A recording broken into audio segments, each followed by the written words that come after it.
역경을 만난다는 것입니다.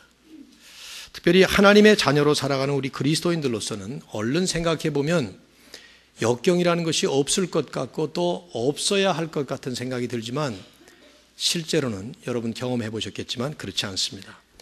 하나님의 뜻대로 하나님의 인도하심을 따라 살아간다는 우리에게도 역경은 찾아오게 마련이고, 오히려 더 깊이 생각해 보면 하나님의 뜻을 위해서 살기 때문에, 하나님의 인도하심 따라 살기 때문에 고난과 역경을 맞게 되어 있습니다. 마치 우리 주님께서 부활하시기 위해서 반드시 죽으셔야만 했던 것처럼, 주님께서 우리의 모든 삶의 모범이라고 할 때 이 패턴조차도 우리에게는 모범 같다는 생각이 역력히 듭니다. 히브리서 기자는 그래서 말씀을 했죠. 12장 2절에서 믿음의 주요 온전케 하시는 이인 예수를 바라보자. 그러면서 어떤 부분을 바라보라고 했는가 하면 주님은 그 앞에 있는 기쁨을 위하여 십자가를 참으사, 그런 말씀을 했어요. 그 말씀을 받아서 우리 전 세대 개혁자라고 볼 수 있는 마틴 루터 킹 목사님은 No cross, no crown. 고난 없이는, 십자가 없이는 면류관도 없다. 그런 말까지 남겼던 것이죠. 사도 바울이 로마로 가는 것은 분명히 주님의 뜻이었습니다. 주님께서 부르셨고 그걸 분명히 확신까지 할 수 있도록 나타나셔서 말씀하셨습니다. 그러나 바울을 태운 배가 로마로 출발하는 그 순간부터 그 배는 아주 무서운 광풍을 만나게 됩니다. 이제 우리가 오늘 보는 사도행전 27장은 전 본문인 40넉절 전체가 그런 교훈을 보여주는 사건 기록이에요. 바울을 포함한 276명 모두가 다 무려 14일 동안은 무서운 광풍 속에서 거의 죽을 뻔하다가 간신히 구사일생으로 겨우겨우 살아나서 구원받는 이런 실제적인 역사적 사건을 누가가 기록한 내용입니다. 여러분이 우리가 읽지 않았습니다만은 시간도 많이 가고 본문이 너무 길어서 읽어보시면 누가는 이것을 기록하면서 불필요할 정도로 상세하게 기록을 했어요. 많은 사람의 이름, 또 지명의 이름, 심지어 배 구조까지 이물, 고물, 여러분 배의 이물이 뭐고 고물이 뭔지 아세요?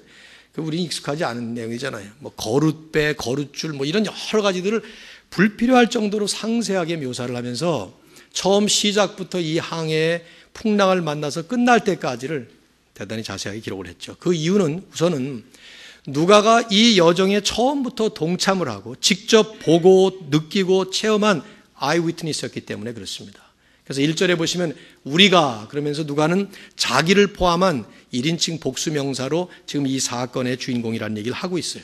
그러나 또 한 가지는 성령께서 누가의 기록을 가지고 성령의 감동으로 우리에게 성경으로 이렇게 남기실 때는 이 사건 속에서 우리가 생생하게 받아야 되는, 우리에게 생생하게 전하고자 하는 그런 교훈이 있기 때문이죠. 예를 들면 우리들이 어떤 드라마틱한 경험을 하게 되면 그것을 남에게 얘기할 때 무슨 무용담을 얘기하는 것처럼 얘기를 하죠. 우리 모두가. 남자들은 군대를 갔다 오면 저처럼 한 번도 총도 제대로 안 쏴보고 갔다 왔어도 군대 얘기를 꺼내라고 하면 밤을 새도록 막 생생하게 그런 얘기를 해요. 어떤 사고를 만났다든가, 심지어 병원에 입원하신 환자를 찾아가 보면 병원에 어떻게 입원하게 됐는지, 수술하게 된 이런 모든 얘기들을 아주 상세하게 얘기를 합니다. 듣는 사람들은 사실 지루한데 하는 사람에게는 그것이 생생한 사건이에요. 그래서 듣는 사람에게 그 얘기를 자기가 느꼈던 것처럼 그렇게 생생하게 전하고 싶은 그런 마음으로 전하는 것이죠. 이 사건도 그래요. 그냥 한 번에 바울이 풍랑을 만났다가 살아났다, 이렇게 전할 수도 있을 텐데, 역사적인 기록이니까 말이죠. 그러나 그렇게 하지 않습니다. 사도행전 전체 28장 가운데 우리가 지금까지 78번을 말씀을 나누고 있는데요, 그 중에서 가장 상세하게, 아주 적나라하게, 드라마틱하게 이 내용을 쭉 기록을 하고 있어요. 우리는 이 말씀을 보면서 저자의 생생한 스토리텔링을 통해서 하나님의 음성을 함께 나눌 수 있어야 합니다. 우리가 이런 말씀을 볼 때는 우리가 마치 바울이 된 것처럼, 그래서 바울을 태우고 가는 이 로마로 가는 그 배에 우리 자신이 그 배에 있는 것처럼 그렇게 보시면서 바울의 간접 체험을, 우리가 간접 체험을 통해서 하나님께서 어떻게 역사하셨는지, 그래서 하나님의 뜻을 위해서 하나님의 인도하심을 따라가는 우리들에게도 찾아오는 그 인생의 광풍을 맞을 때에 어떻게 그것을 헤치고 나가는지, 하나님은 어떻게 역사하시는지, 그것을 하나의 역사의 산 증거로서 이제 보게 되는 것이죠. 이런 부분에서 우리가 이 말씀을 함께 봐야 될 거예요. 다 읽지 않았기 때문에 여러분이 그냥 스케치를 하면서 따라오셔야 될 것 같은데 1절부터 성경을 좀 보시면서 한번 쭉쭉쭉 보시면 좋겠어요. 제가 절수를 그냥 언급만 할 테니까요. 1절을 보시면 바울과 다른 죄수들을 배에 태워서 로마로 호송하기로 결정이 됐고 그 호송자는 율리오라고 하는 백부장에게 맡겨졌습니다. 누가는 여기에 많은 사람들의 이름을 기록하고 있어요. 어떨 때는 이름이 필요한데도 불구하고 기록을 안 하다가 이름이 나오면 그 사람은 중요한 사람이라는 걸 우리가 볼 수 있겠는데 2절에 보시면 데살로니가 사람인 아리스타고라는 사람이 동행을 했는데 이 사람은 중요한 분이에요. 이미 누가는 사도행전 19장 29절과 20장 4절에서 사도 바울이 에베소에서 사역을 할 때 큰 소동이 일어났었죠. 그 폭동 사건 때에 극장까지 끌려가서 하마터면 죽을 뻔했던 사람이 이 사람이에요. 추측하기로 아마도 그때부터 이분은 사도 바울을 따라서 동행하면서 여기까지 온 것 같습니다. 그리고 이제 함께 배에 타서 바울이 가는 로마로 같이 가는 거예요. 바울은 훗날 로마에 도착한 후에 옥중서신이라는 걸 썼죠. 에베소, 빌립보, 골로새 이런 서신들. 그때 골로새서를 쓰면서 골로새 4장 10절에 보면 나와 함께 갇힌, 감옥에 갇힌 아리스타고, 그렇게 이 사람에 대해서 또 얘기를 합니다. 아마도 이 글을 기록하고 있는 누가는 사도 바울과 함께 로마까지 동행하면서 그와 함께 감옥까지 투옥된 이 희생적인 헌신자 아리스타고를 치하하고 싶었던 것 같아요. 그들을 태운 배가 시돈에 정박합니다. 3절에 보시면. 근데 거기 도착하자 백부장 율리오가 이상한 일을 해요. 바울에게 거기 내려서 그곳 친구들에게 가서 대접을 받도록 허락을 합니다. 가서 대접받도록 허락했다 하는 말이 나오죠. 그러니까 바울을 풀어준 거예요. 일시로. 물론 군사들을 딸려 보냈겠죠. 도망가지 않도록. 그러나 여러분 생각해 보세요. 왜 이 백부장이 도중에 이런 선처를 베풀고 있는가? 도망가면 어떻게 합니까? 큰일 나잖아요. 그래서 어떤 학자들은 총독의 지시가 있었을 것이다. 잘해주라고. 어떤 사람들은 백부장이 이 사람이 상당히 인간성이 좋은 사람이었나 보다. 뭐 이렇게 해석들 하는데 우린 그보다 더 좋은 해석이 있어요. 정확한 내용은 모르지만 이 모든 것이 하나님의 도우심이고 하나님의 인도하심이었다는 사실이죠. 왜 그렇습니까? 하나님은 하나님의 사람들이 하나님의 뜻대로 하나님의 인도하심을 따라 길을 갈 때 반드시 좋은 사람들을 보내주시고 붙여주십니다.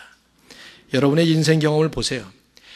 때로는 아리스타고처럼 예수 잘 믿는 동역자들을 보내시고 붙여주시고 또 어떨 때는 율리오처럼 굳이 예수 믿지 않는 사람들이라 하더라도 하나님의 뜻을 이룰 수 있도록 돕는 손길이 되는 그런 분들을 보내신다 이 말이에요. 그래서 그분들을 통해서 하나님의 길을 가도록 도와주시는 그런 분들이 있어요.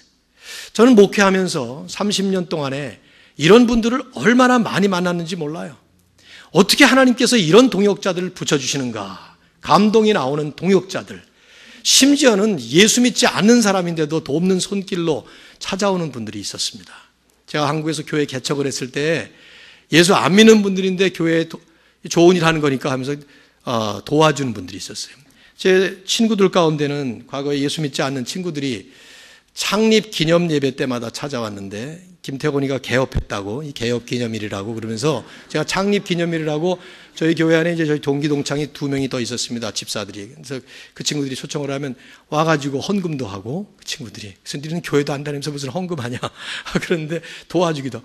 그런 사람들까지 포함해서 얼마나 많은 돕는 손길들과 동역자들까지 하나님이 보내주셨는지 말할 수가 없습니다.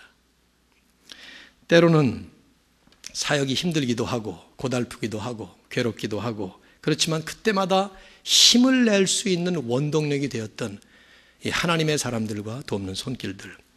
하나님은 하나님의 뜻을 위해서 하나님의 인도하심 따라 우리가 길을 걸어갈 때 특별히 어렵고 힘들 때마다 새로운 힘을 불러주는 원동력 가운데 하나로 하나님이 보내시는 동역자들과 하나님께서 보내시는 돕는 손길들을 반드시 세워주신다는 것입니다. 여러분도 살펴보세요. 임마누엘 교회 거의 50년 가까이 가는 이 역사의 흐름 속에 얼마나 여러분 주변에 돕는 손길들과 동역자들이 많이 있어요. 임마누엘 교회 교인들이 이거를 감사하는 것이 이게 축복이고 이게 은혜예요. 얼마나. 난 지난주에 교단 모임이 있어서 우리 PCA의 한인 노회 9개 노회 노회장 서기 또 교회 연합회 임원들 모임이 있어서 아틀란타에 하루 갔다 왔습니다. 거기서 함께 모였는데 목사님들이 같이 모이니까 자신들의 그 아픔과 어려움, 사역의 힘든 이런 일들을 같이 나누면서 우리들이 기도하기도 하고 서로 부둥켜 안기도 하고 그럼 난 또 한 번 느꼈어요. 임마누엘 교회는 참 좋은 교회다. 그걸 느꼈어요. 이거 아부라고 생각하지 마십시오. 별로 웃지도 않은 거 보니까 그렇게 들으시는 것 같으네. 여러분이 교회를 다니면서 내가 지금 좋은 공동체, 좋은 사람들과 같이 있다는 것을 모르는 것도 나는 죄라는 생각이 들어요. 그걸 알아야 은혜거든요. 내 아내가 얼마나 좋은 아내인가, 그걸 아는 게 남편의 은혜예요. 남편들이 이럴 때 아멘 해야 되는 거 아니에요? 지난 2주 동안 제 아내가 LA에 딸 때문에 갔다 왔는데 14일 동안 없어지니까 같이 사는 게 은혜구나 하는 생각이 많이 들었어요. 자기도 그 생각 했겠지, 보나마나. 그 말을 표현을 안 했겠지만 얼마나 좋은 남편과 몇십 년을 살면서도 그 남편 좋은 거 모르면 그건 저주죠. 그건 하나님이 이렇게 좋은 남편을, 이렇게 좋은 아이들을, 이렇게 훌륭한 부모님들을, 이렇게 좋은 장로님들을, 이렇게 좋은 담임 목사를, 이 말은 좀 하기가 좀 민망하긴 하지만은 이것을 하나님 앞에서 감사하고 감격하는 것이 축복이고 은혜인 것입니다.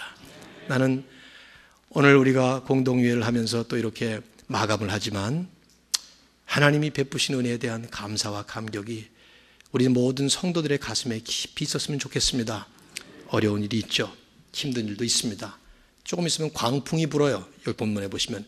그러나 하나님은 함께 하시고 광풍을 헤치고 나갈 수 있도록 반드시 동행하십니다. 믿습니까? 가이사랴에서 이제 배를 탔습니다. 아드라무떼노 배라는 말은, 아드라무떼노라는 말은 그것은 배 이름이 아니라 도시 이름이에요. 4절에. 그 배를 타고 시돈까지 갔습니다. 구브로 북쪽 해안을 타고 길리기아 밤빌리아 바다를 거쳐서 루기아라는 곳에 무라라는 시까지 왔을 때에 로마로 가는 배 한 척을 타는데 그 배는 알렉산드리아에서 온 배였어요. 이제 이 배를 타고 로마까지 가는 것입니다. 37절과 38절을 쭉 가서 읽어보시면 이 배에는 276명이 승선을 했어요.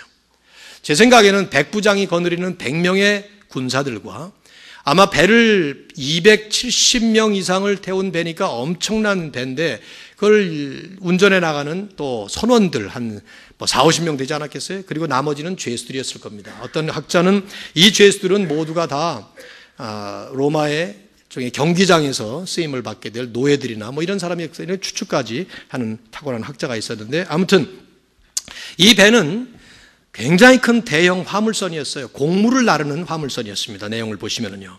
그 당시에 알렉산드리아라고 하는 도시는 애굽이라는 지역의 큰 도시였는데 애굽은 로마 제국의 곡창으로 식량 공급의 제1번지였어요. 그리고 이들이 머문 루무라성은 로마의 곡물 수송을 하는 아주 중요한 중심 역할을 하는 도시였습니다. 그래서 거기서 배를 탄 것이죠. 그리고 이제 지중해를 건너서 로마까지 가는 것입니다. 그런데 출항하자마자 배는 역풍을 만나기 시작하면서 겨우 가까워 있는 미항이라는 도시에 도착을 합니다. 오늘 본문에 여러분이 7절과 8절을 보시면은 간신히 여러 날 만에 8절에 간신히 그 연안을 지나 미항이라는 곳에 이르렀다 하는 말이 나와요. 그 간신이라는 말은 헬라 원어를 보면 몰리스라고 하는 말인데 영어 성경으로 보면 with difficulty, 아주 어렵사리 그런 뜻이에요. 누가는 처음 출항부터 배가 그렇게 순적하지 못한 순항을 받지 못했던 것을 우리에게 시사를 하고 있는 것이죠. 하나님의 뜻대로 가는 길인데 하나님의 인도하심 따라 가는 길인데 비전을 품고 로마를 향해서 가는 길인데 그다지 순적한 행로가 아니었다는 거예요. 그걸 시사하는 거예요. 여러분 우리가 가끔씩 너무 자주 착각하고 오해하는 것은 하나님 뜻대로 가면 길이 쫙쫙 풀릴 것 같아요. 그래서 길이 잘 풀리고 잘 가면 이게 하나님의 뜻이구나. 좀 가끔가다 신방 가다가 어떤 분들이 목사님하고 타니까 길도 안 막히네요. 뭐 이런 얘기를 하는데 그건 미신이에요. 그건 성경적이지 않습니다. 목사도 길 많이 막힙니다. 네. 하나님의 뜻대로 간다고 해서 순항이 되는 건 아니에요. 그럴 때도 있죠. 그러나 역풍을 만나기도 하고 계속되는 난항을 거듭하기도 합니다. 이제 이들이 그런 것을 겪게 돼요. 자, 미항에 도착을 했는데 이미 때가 계절적으로 볼 때 항해하기에 너무 늦은 때가 되어버렸어요.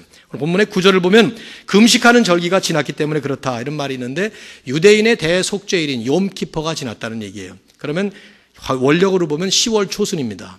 10월 초순은 9월부터 시작해서 11월 중순까지는 지중해는 항해가 위험한 시기고요. 또 11월 중순부터 2월 중순까지는 재난당하기 십상인 그런 아주 항해에는 가장 어려운 겨울철이라고 합니다. 바울이 10절에 이렇게 말해요. 여러분이요, 내가 보니 이번 항해가 화물과 배만 아니라 우리 생명에도 타격과 많은 손해를 끼칠 것입니다. 사도 바울이 약간 틀린 말을 하죠. 우리 생명에도 타격이 있을 겁니다. 생명엔 지장이 없어요. 그런데 바울 나름대로 아직 계시받지는 못했을 것이고 나름대로 지금 이런 얘기를 하는데 바울이 이런 조언을 하게 된 근거가 어디 있는가 생각을 해볼 때 우선 추측할 수 있는 것은 사도 바울은 지금까지 여러 번, 3번에 걸쳐서 이 지역을 선교 여정을 했어요. 고린도후서 11장 25절을 보면 그는 3번이나 배 타다가 난파 경험이 있다는 얘기까지 했습니다. 그런 걸로 봐서 지중해에 좀 익숙해 있는지도 몰라요. 그러나 바울이 하는 말 표현으로 볼 때는 이게 단순히 계절적으로 위험하다 하는 뜻만은 아니에요. 왜냐하면 그가 내가 보니 하는 말을 쓰는데 내가 보니 하는 말은 단순히 지켜본다라는 뜻도 되지만 다니엘서에서 이 말이 쓰인 것은 환상을 보다라는 뜻이 있습니다. 그래서 많은 학자들 가운데는 이때 계시를 받았을 것이다 뭐 이런 추측까지도 하는데 어쨌든 정확하게는 모르지만 바울은 뭔가를 느낀 것이고 그래서 판단하면서 계속해서 항해하는 것을 적극 반대한 거예요. 하지만 선장과 선주는 항해를 고집했습니다. 그럴 수밖에. 배가 곡물 수출하는 상선이었으니 이걸 제때에 갖다 팔아야 돈이 되고 안 그러면 뭐 엄청난 손해를 볼 테니까 말이죠. 문제는 백부장이 선장과 선주의 말을 바울의 말보다 더 믿어준 거예요. 왜냐하면 믿음 없는 백부장으로 볼 때는 유대인의 한 랍비의 어설픈 조언보다는 바다의 베테랑 항해사들의 전문적 조언이 훨씬 더 신빙성 있게 들렸기 마련이죠. 아니나 달라요. 그 사람들도 12절을 보면은 미항이라는 지금 도착한 여기는 겨울 내기가 불편하니까 조금 더 가서 베닉스라는 곳에 가서 겨울을 냅시다. 뭐 그러면서 전부 다 거기에 동의한 거예요. 어떤 사람이 그런 얘기를 하니까 다들 그렇게 동의를 한 것이죠. 문제는 이 모든 사람들이 내린 결론이 그럴듯한 생각, 그럴듯한 결론 같았지만 그러나 결국은 그래서 일을 당하게 되는 것이죠. 바울의 말을 들었어야 했어요. 그래서 바울이 나중에 그런 말을 합니다. 내 말을 들었어야 된다. 그가 딱 부러지게 설명할 수도 없었고 전문적인 지식을 동원해서 그걸 증명할 수도 없었지만 하여튼 바울의 말을 들었어야 되는 거예요. 여러분 우리에게 주는 좋은 교훈이 하나 있어요. 뭐냐 하면 우리는 때때로 비전문가지만 그러나 믿음의 사람들의 조언을 경청할 필요가 있습니다. 제가 목회를 하면서 체험한 것은 이거예요. 사람들은 너무 쉽게 세상적인 전문 지식에만 의존하려고 하는 경향이 있다는 것입니다. 예를 들면 자녀 양육 그러면 자동적으로 학교 선생님들과만 상의를 해요. 상의해야죠. 그러나 그분들이 신앙인들인지 신앙이 없는 사람인지 그것도 상관하지 아니하고 무조건 선생님들의 말만 듣는 경우를 많이 봤어요. 직장 문제, 자기가 찾는 그 직장에 노하우가 있고 전문 지식이 있는 사람들의 의견만 듣는 경향이 있어요. 그것부터 먼저 듣고 진로 문제 마찬가지예요. 소위 세상적 지식과 전문적인 지식에 의존하는 경우를 많이 보게 되는데 그러나 여러분 인생의 중요한 결정일수록에 우리가 정말 들어야 될 음성은 하나님의 음성이에요. 그리고 그 하나님의 음성은 자주 영성 깊은 신앙인들의 조언을 통해서 들려줄 때가 있습니다. 저는 고등학교 때 목사 되겠다고 헌신을 했지만 대학을 떨어지면서 포기를 했어요. 18살 때 그렇게 될 때 대학을 떨어졌는데 우리 목사님이 찾아오셔가지고 목사님이 그러시는 거예요. 태곤아, 내가 너를 위해서 얼마나, 우리 은사 목사님 돌아가셨습니다만은 제가 미국에 12년 살고 한국에 돌아갔을 때에도 우리 식구들 전체 이름을 애들 이름까지 다 외우셔가지고 기도해 주신 그런 목사님인데, 제가 결혼하고 방이 없어서 목사님 집에 들어가 살았거든요. 8개월 동안. 뭐 그 정도인데 아무튼 그 목사님, 태곤아, 내가 너를 얼마나 사랑하는지 너 아냐. 네가 대학에 떨어졌지만 하나님께서 너를 목회에 부르시기 때문에 그런 거니까 신학교를 가라. 그때 제가 이 노인네가 미쳤나 그렇게 생각했어요. 저는 아니 지금 대학을 떨어져서 제가 6년 동안을 성수주의를 하고 열심히 신앙생활하고 공부도 제법 잘해서 저보다 고등학교 때 실력이 훨씬 떨어지는 애들도 제가 지망하는 대학에 들어갔는데 떨어지니까 이 얼마나 분하고 억울하고 원통이 있어요. 그런데 그런 나를 데려다 놓고 앞에다 놓고 그렇게 얘기를 하시니까 제가 교회 안 다니려고 그랬어요. 그때 멍청한 생각을 했던 거죠. 근데 지나놓고 나서 보니까 두고두고 우리 은사 목사님의 그 한마디 말이 참 깊이 있는, 정말 기도 많이 하시고 저를 아껴주시는 그런 마음에서 우러나오는 지혜로운 조언이었다는 생각을 하게 됩니다. 저는 그래서 14년을 허송세월 했다고 생각해요. 31살에 신학을 했으니까요. 말씀의 진리를 깊이 묵상하고 정말 깊이 있게 하나님과 대화를 하는, 겉모습의 외식 기도가 아니라 하나님과 골방 기도를 깊이 하는, 그래서 깊은 영성과 아주 깊은 영적인 통찰력으로 인생을 묵상하는 그런 신앙인들의 조언, 어드바이스는 금보다 귀한 것이고 가치 있는 조언이에요. 그런 분들의 말씀에 귀를 기울일 필요가 있습니다. 여러분이 교회 생활을 하시면서도 교회 생활을 하실 때 신앙의 선배님들, 여러분이 보시기에 존경할 만한 장로님들이나 권사님들이나 이런 분들의 깊은 그 조언은 무시하시면 안 됩니다. 뭐 목사도 마찬가지죠. 제가 포함이 되니까 민망해서 얘기하기는 어렵지만은 전문가는 아니에요. 어떨 때는 아주 어설프게 보입니다. 그러나 인생의 깊은 통찰과 하나님 말씀의 깊은 묵상과 또 기도 생활을 통해서 하나님 앞에 그렇게 같이 깊은 교제를 나누는 그런 분들의 조언은 세상 지식에는 멀지 몰라도 인생에는 통찰력 있는 조언이 됩니다. 바울의 말을 들었어야 했어요. 13절을 보시면 순한 남풍이 불어오니까 됐다 싶었습니다. 사람들은. 그러나 곧바로 바람의 방향이 바뀝니다. 14절을 보면 유라굴로라고 하는 큰 광풍이 불었어요. 유라굴로라는 말은 고유명사 같은데 우리도 뭐 태풍 사라호 이런 것처럼 사실은 이게 고유명사가 아니고 유라라는 말과 굴로라는 말, north와 east가 합해진 말이에요. 그러니까 북동풍이 불었다 그 말이죠. 근데 광풍이라는 말이 중요해요. 광풍이라는 이 단어는 헬라어로 타이포니코스, 뭐의 어원 같아요? 타이푼, 태풍의 어원이 된 단어예요. 엄청나게 큰 폭풍과 태풍이 몰아닥친 거예요. 그래서 배가 밀려서 도대체 이걸 조정할 수 없을 만큼 이리 밀리고 저리 밀리고 막 왔다 갔다 하다가 둘째 날 될 때 모든 짐을 바다에 다 버렸습니다. 셋째 날이 될 때는 배 기구까지 전부 다 버릴 수밖에 없었습니다. 20절을 보세요. 어떤 결과가 됐는가. 20절 다 같이 읽습니다. 시작.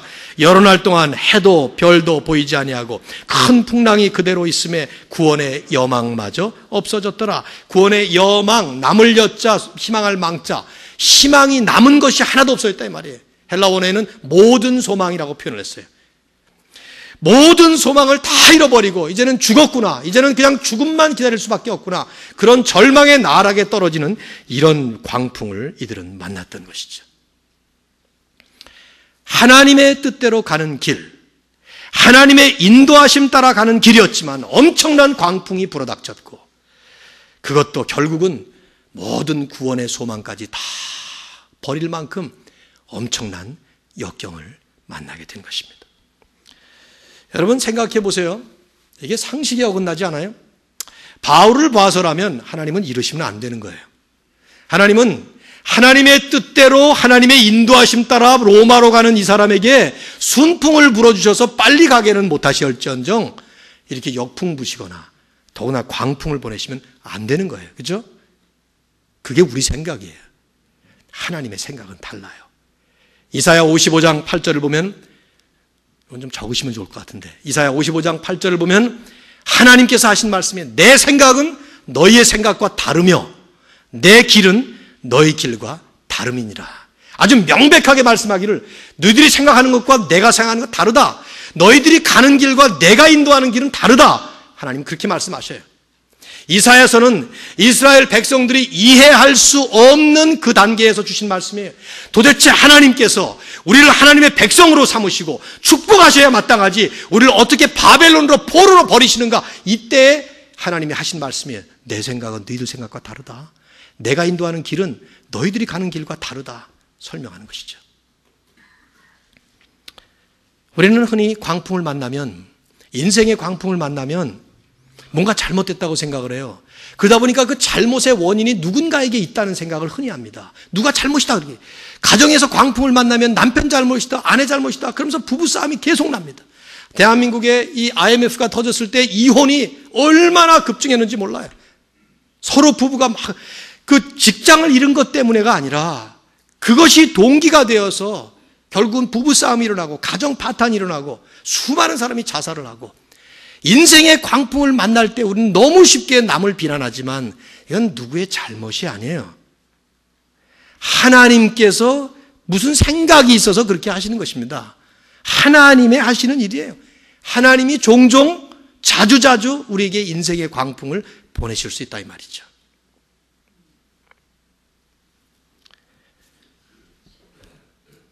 여러분은 지금까지 살아오시면서, 연세 많이 드신 어르신들 경우는 지금까지 살아오시면서 어떤 광풍을 겪으셨나요?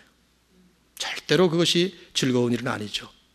심지어는 구원의 여망마저 보이지 않는 것처럼 보이는 그런 광풍도 만난 분들이 상당히 많이 있습니다.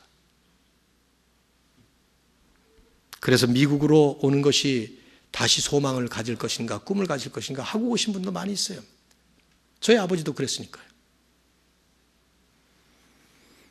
젊으신 분들은 앞으로 그런 광풍을 기대해야 될 겁니다. 근데 그럴 때 우리가 기억해야 될 것은 이 점이에요. 이미 경험하신 분이나 앞으로 하실 분이나 바로 그 인생의 광풍을 맞는 때가 하나님의 은혜를 뼈저리게 절실하게 체험하는 때라는 사실.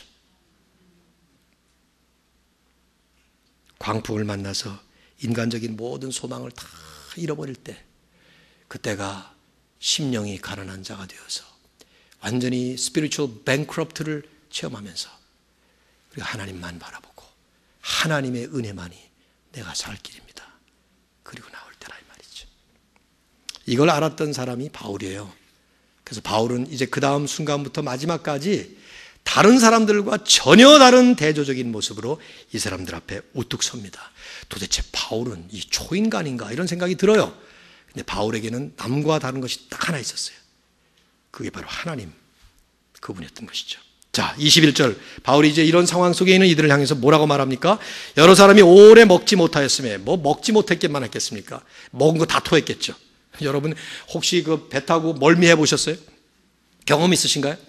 저는 뭐 배를 많이 타봤습니다. 그 한국에 있을 때 저희 그 처가에서 그 섬에 그 저 집을 지어놓고 거기 농사를 우리 장인어른이 좋아하셔가지고 해서 1년이면 몇 번씩 갔지만 뭐 그때는 뭐 이런 풍랑 못 만나봤지만 오히려 미국에 있을 때 몇 년 전에 우리 아들하고 교회 집사님들 몇 분하고 그 대서양에 고기 잡으러 간 적이 있었어요. 그 딥시 피싱. 그때 2시간 동안 이 배가 달리는데 이건 뭐 왜 그렇게 달리는지 하여튼 막 달려가지고 도착하자마자 다 토하고 뭐 그냥 정신없이, 낚시가 아니라 이건 뭐 거의 정신없이 그러다가 이제 생각해 보세요. 이분들이 지금 여러 날 동안을 먹지도 못할 뿐만 아니라 먹은 거 다 토하고 그러던 때인데 바울이 그 가운데 딱 가운데 서서, 누가가 표현을 하고 있잖아요. 가운데 서서 말을 합니다. 여러분이요, 내 말을 듣고 글에 대해서 떠나지 아니하여 이 타격과 손상을 면하였더라면 좋을 뻔하였느니라. 여러분 이 말 오해하지 마세요. 진작 내 말을 들었어야지 이 사람들아. 그렇게 지금 이 사람들을 핀잔 주는 말이 아니에요. 이제부터라도 내가 하는 말을 명심해서 잘 들으시오, 그 말을 하는 거죠. 그러면서 뭐라고 말합니까? 22절. 이제는 안심하라. 너희 중 아무도 생명에는 아무런 손상이 없겠고 오직 배뿐이니라. 아까 말하고 달라졌어요. 생명에는 절대로 누구도 손상이 없다. 배만 아마 우리는 상하게 할 것이다. 왜 그렇게 확신을 가지고 말합니까? 그 다음에 일이 있었죠. 23절. 내가 속한 바 곧 내가 섬기는 하나님의 사자가 어젯밤에 내 곁에 서서 말하되. 어젯밤 그 폭풍 속에 하나님의 사자, 천사가 나타난 거예요. 그분이 바로 옆에 서서 뭐라고 말했는가 하면 24절 보시면 아까 여러분 읽으셨죠? 바울아 두려워하지 말라. 내가 가이사 앞에 서야 되겠고 또 하나님께서 너와 함께 항해하는 자를 다 내게 주셨다. 그러므로 여러분이 안심하라. 나는 내게 말씀하신 그대로 되리라고 하나님을 믿노라. 이럴 때 좀 아멘이 나와야 될 것 같은 생각이 드는데 쥐어짜는 아멘 참 저도 참 힘들긴 합니다. 이 말씀을 이렇게 들으면서 여러분 우리가 그 배에 타 있다면, 내가 그 배에 지금 타 있다면 며칠 동안을 그냥 풍랑에 시달리면서, 풍랑이 뭐예요? 태풍에 시달리면서 다 토하고 이제는 도대체 구원의 소망이라고는 all hopes of salvation 다 잃어버렸다. 그런 상황에서 바울이 가운데 뚝 서서 하는 말이 이 말이었어요. 이 말씀 속에 우리는 두 가지 사실을, 명백한 두 가지 사실을 주목할 필요가 있습니다. 첫째, 하나님은 하나님의 뜻을 위해서 로마로 가는 바울 한 사람을 살리시기 위해서 바울과 함께 동행하는 사람들을 모두 다 살리신다는 거예요. 그렇죠 지금? 바울에게 뭐라고 말씀했어요? 그 천사가 어젯밤에 내 곁에 서서 말하되 바울아 두려워하지 말라. 내가 가이사 앞에 서야겠고 또 하나님께서 너와 함께 항해하는 자들을 다 네게 주셨다. 마치 바울이 살리는 것처럼 바울의 손에 이들을 다 맡겼단 말이에요. 그러니까 너 살면 다 산다 그 말이죠. 이게 무슨 말입니까? 하나님의 사람들이 하나님의 뜻을 따라서 하나님의 인도하심을 따라갈 때에 하나님은 그 하나님의 사람에게 은혜를 베푸시고 복을 주시는데 그 복과 은혜가 그 사람을 통해서 다른 사람들에게까지 전파된다는 거예요. 이걸 우리는 복의 근원이라는 표현을 씁니다. 지금 이 배에 탄 사람 안에는 바울과 누가와 아리스다고 세 사람을 제외하고 나머지 273명, 이 사람들은 모두 다 하나님 믿지 않은 이방인들이었을 거예요. 노예들과 죄수들 또 선원들과 군인들 전부 다 이방인들이었어요. 근데 이 모든 사람들에게 하나님은 구원을 주시는데 그 구원의 핵심이 어디 있느냐? 바울 너 때문이다 그 말이에요. 너를 통해서 다 구원해 주겠다는 말이죠. 우리가 그리스도인으로 살아갈 때, 이 땅에서 하나님의 뜻을 향해 하나님의 인도하심 따라갈 때 하나님은 우리에게 은혜를 베푸셔요. 우리에게 복을 주십니다. 우리에게 구원을 이미 주셨어요. 그런데 이 구원과 은혜의 축복은 내 안에 머무는 것이 아니라 나를 통해 내 주변에 있는 수많은 사람들에게 전파하도록 하나님은 우리에게 주신 축복인 것입니다. 이게 얼마나 영광스러운 일인지 말도 못해요. 여러분 전형적인 예가 요셉에게 나와 있지 않습니까? 창세기 39장 5절을 보면 아예 성경은 명백하게 써버렸어요. 요셉이 보디발의 집에 노예로 팔려갔습니다. 이 사람은 노예예요. 노예, 종이라 이 말이죠. 그런데 종으로 팔려간 그 사람에게 성경이 뭐라고 표현하는가 하면 여호와께서 요셉을 위하여 그 애굽 사람의 집에 복을 내리심으로. 애굽 사람이 누굽니까? 보디발이죠. 여호와의 복이 그의 집과, 그의 집이 누구예요? 요셉의 집이 아니에요. 보디발의 집과 그의 밭에 있는 모든 소유에 미친지라. 하나님이 요셉에게 복을 내리시는데 그 요셉의 복이 요셉이 속해 있는, 요셉과 함께 있는 그 커뮤니티에 전부 다 전파되는. 오늘 우리가 그리스도인으로 살아갈 때 마치 연못에다가 돌을 탁 떨어뜨리면 떨어진 그 자리에서 물결이 이렇게 원을 그리면서 쫙 펴져나가는 것처럼 하나님이 우리에게 은혜를 베푸실 때 그 은혜 받은 그 사람 때문에 주변에 있는 사람이 은혜를 받고 구원받은 그 사람 때문에 그 주변에 있는 사람들에게 구원의 복음이 전파되는, 이것이 하나님의 나라, 하나님의 뜻을 향해서 가는 하나님의 사람들의 인생의 행로인 줄로 믿습니다. 이 사람들은 전부 다 구원받아요. 교회가 이 자리에 있기 때문에, 교회 때문에 주변이 구원을 받고 은혜를 받습니다. 여러분이 어느 주소에 사시기 때문에, 여러분이 사시는 그 주소, 여러분이 교제하시는 그 커뮤니티, 그게 한인회든 뭐 동창회든 무슨 뭐 어디든 간에 그 주변이 여러분 때문에 복을 받는, 이게 우리가 받은 복이에요. 또 하나, 두 번째는 주목할 것은 하나님은 광풍 속에서 바울에게 나타나셨고 바울은 그 광풍 속에서 하나님의 임재를 경험했습니다. 천사가 나타난 것은 광풍이 있기 전이 아니에요. 뭐 처음부터 출발할 때 야 이제는 우리가 함께 가고 가니까 뭐 어쩌고 저쩌고 이런 얘기를 받았다면 모르지만 한참 광풍이 일어날 때까지는 모르다가 광풍 속에서 천사가 나타났어요. 천둥 번개 몰아치는 폭풍과 비바람 속에서 바울은 자신을 찾아오신 하나님을 만난 것이고 그 엄청난 태풍 소리 속에서 그분의 음성을 들었던 것이란 말이죠. 그런데 이것이 바울뿐인가요? 우리에게도 똑같습니다. 우리가 하나님의 임재를 경험하는 것은 인생의 광풍을 만날 때입니다. 우리가 하나님의 음성을 듣는 것은 고난과 역경의 광풍을 만날 때 그 핵에 우리가 있을 때 그렇습니다. C.S. 루이스는 그런 말을 했어요. 고난은 하나님의 확성기다. Our suffering is God's loudspeaker 이라는 표현을 썼어요. 정확한 영어의 인용은 제가 잘 모르겠습니다만 번역을 하면 그런 얘기를 말이죠. 하나님이 보통 때는 우리에게 속삭이듯이 세미한 음성을 들려주시는데 고난 속에서는 우리에게 큰 소리로 확성기로 말하시는 것처럼 말한다는 거죠. 저는 그걸 이렇게 해석해요. 평상시에도 하나님은 우리에게 말씀하셔요. 근데 잘 안 들리는 거죠. 근데 고난을 경험하면서 우리는 낮아지고 겸손해지고 마음이 열리면서 그 광풍 속에서 하나님의 음성을 더 잘 듣는다 이 말이에요. 우리가 영성이 민감하기만 하면. 우리가 하나님의 음성을 못 듣고 주님의 음성을 듣지 못하는 것은 폭풍 소리가 너무 커서 못 듣는 것이 아니라 그 속에서 소리치듯이 외치시는 하나님의 음성을 듣지 못하는 둔감한 영성 때문입니다.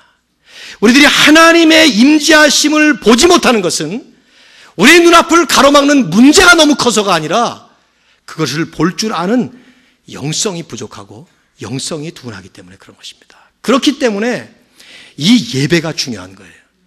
예배 시간은 바로 이런 것을 연습하고 훈련하고 체험하는 시간이에요. 예배 속에 임하시는 하나님의 그 임재하심을 볼 수 있어야 되고 예배 속에서 우리에게 말씀하시는 하나님의 음성을 들을 수 있을 때 우리는 세상에 나가서 살 때 특별히 광풍과 역풍을 맞고 온갖 종류의 난항을 거듭할 때에도 하나님이 말씀하시는 것을 들을 수가 있고 하나님의 임재하심을 볼 수가 있는 것입니다. 예배 시간에 못하면 못해요. 그래서 저는 예배를 그렇게 강조하는 것이죠. 예배 시간에 들락날락하는 거 뭔지 모르지만 나는 참 문제가 심각하다고 생각해요. 여러분이 예배를 위해서 얼마나 준비하시는지 모르겠어요. 제가 설교 준비하는 것만큼이나 여러분이 준비하셔야 사실은 좋을 것 같은 생각이 드는데 그렇게 하실 수 없겠지만 그래도 토요일은 예배 준비날로 예비일로 이스라엘 사람들은 안식일을 보고 안식일을 예비날로 이렇게 정해가지고 그걸 또 준비하고 그러는데 우리가 그럴 때 하나님의 충만한 임재하심의 축복과 은혜를 경험하는 것입니다. 그 예배가. 그리고 그렇게 예배 드리는 분들이 함께 보일 때 그 은혜는 확산되는 거예요. 예배를 방해하는 사람이 있으면은 그 주변에 예배가 다 망가져요. 조는 사람이 있으면 그 주변에 그 졸음이 이상하게 전염됩니다. 딴짓하고 있으면 그 주변의 사람들도 다 그렇게 부산해지기 시작합니다. 이건 아주 특징이에요. 여러분 경험 안 해보십니까? 그러나 정성스럽게 예배를 드리고 집중해서 하나님의 음성을 드리려고 하고 하나님의 임재하심을 체험하는 간절한 마음을 가지고 찬양을 드리고 대표 기도자의 기도에 동참을 하고 말씀에 집중을 하고 그러면서 예배 전체 처음부터 끝까지 드리는 분들이 함께 모이면 그 예배에 임하시는 하나님의 축복은 엄청난 영향을 발휘하는 예배가 되는 것이죠.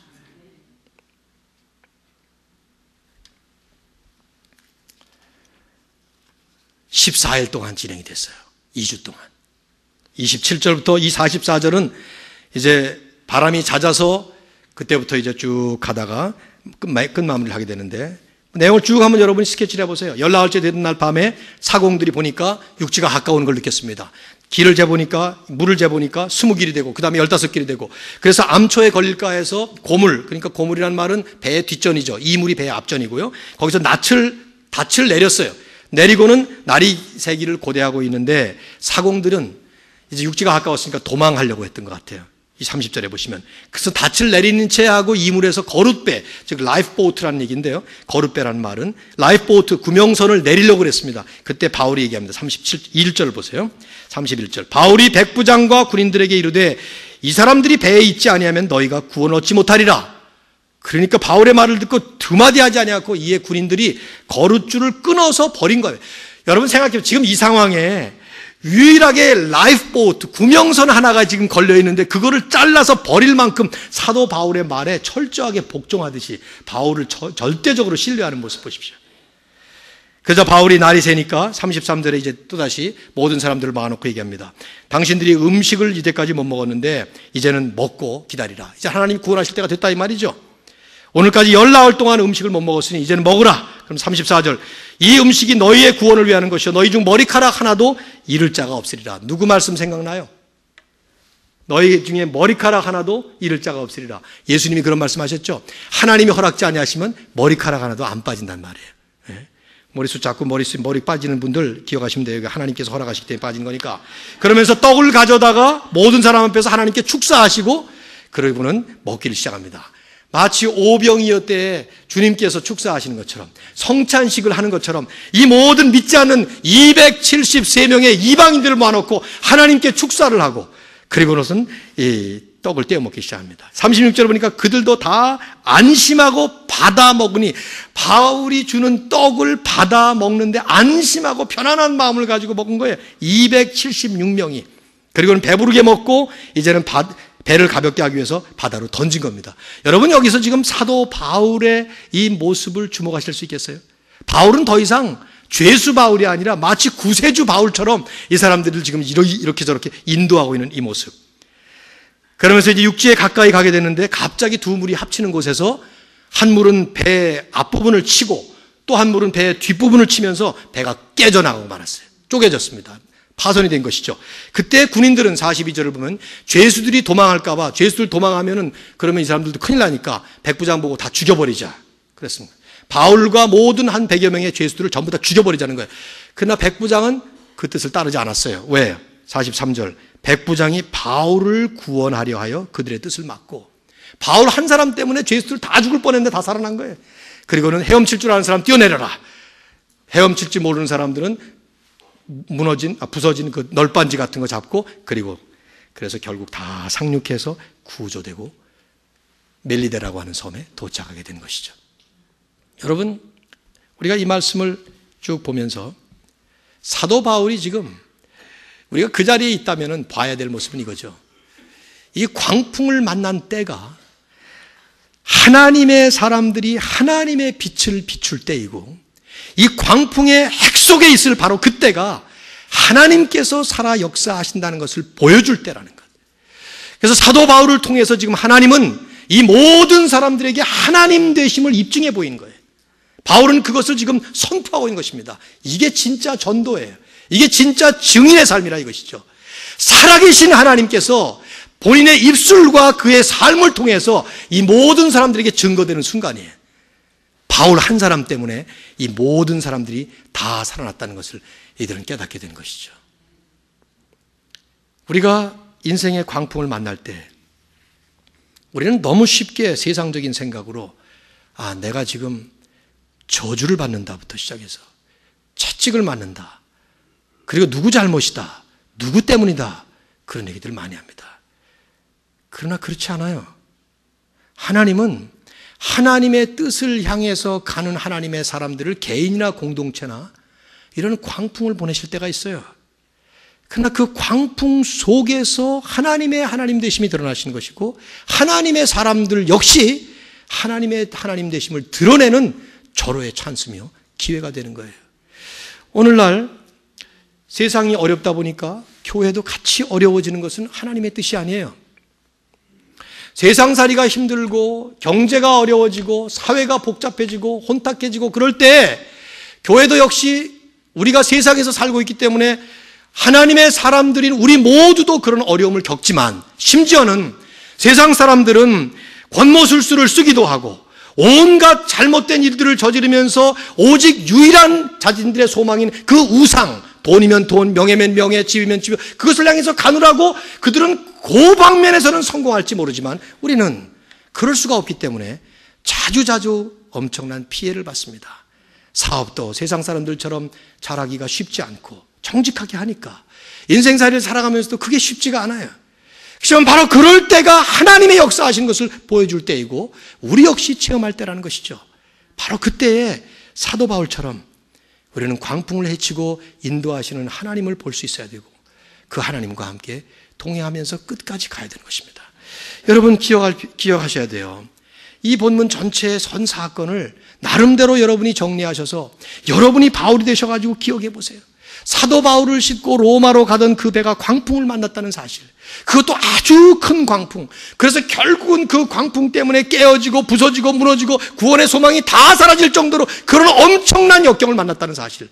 그러나 그 가운데 그 뱃속에 하나님은 함께 계셨고 광풍 속에 바울과 함께 계셨고 결국 바울뿐만 아니라 바울을 통해서 모든 사람까지 살아났고 그 모든 사람들이 전부 다 하나님께로 돌아오지 않았겠어요. 저는 상상을 해봤어요. 어제 이 말씀을 보면서 이 273명, 하나님을 알지 못했던 이 사람들조차도 이 사건을 겪고 난 다음에 하나님 앞으로 돌아오지 않았을까, 그런 생각이 들어요. 당연히 그러지 않았겠어요. 바울이 순항을 해서 편안하게 순풍에 돛을 달고 로마까지 갔다면 세 사람 외에는 나머지 270여 명은 모두 다 구원받을 기회가 없었겠죠. 그러나 이 광풍 때문에 바울도 바울 역할을 했고 모든 사람들이 구원을 받는, 저는 이 시간에 여러분에게 고난 예찬론을 펼치는 거 아닙니다. 쓸데없는 혹은 내 잘못 때문에 일으키는 그런 고난이나 역경, 그런 거 얘기하는 거 아닙니다. 하지만 열심히 성실하게 최선을 다해서 부족하지만 불완전하지만 주님의 뜻을 향해서 가고자 할 때에도 만나는 광풍, 그때마다 기억해야 될 하나님의 진리.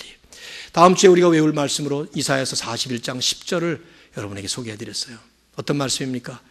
두려워하지 말라, 내가 너와 함께함이라. 놀라지 말라, 나는 네 하나님이 됨이라. 내가 너를 굳세게 하리라. 참으로 너를 도와주리라. 참으로 나의 의로운 오른손으로 너를 붙들어 주리라. 바벨론으로 버림받은 것처럼 떠나가는 이스라엘 백성들에게 그렇지 않다, 나는 네 하나님이다, 너를 굳세게 할 것이다. 저는 이런 말씀 믿고 목회하면서 끝까지 갑니다. 사랑하는 성도님들도 힘있게 달려가실 수 있기를 우리 주 예수 그리스도의 이름으로 축원합니다. 제가 기도하고 축도하고 마치겠습니다. 우리 곧바로 우리 공동회가 있기 때문에 기도하겠습니다.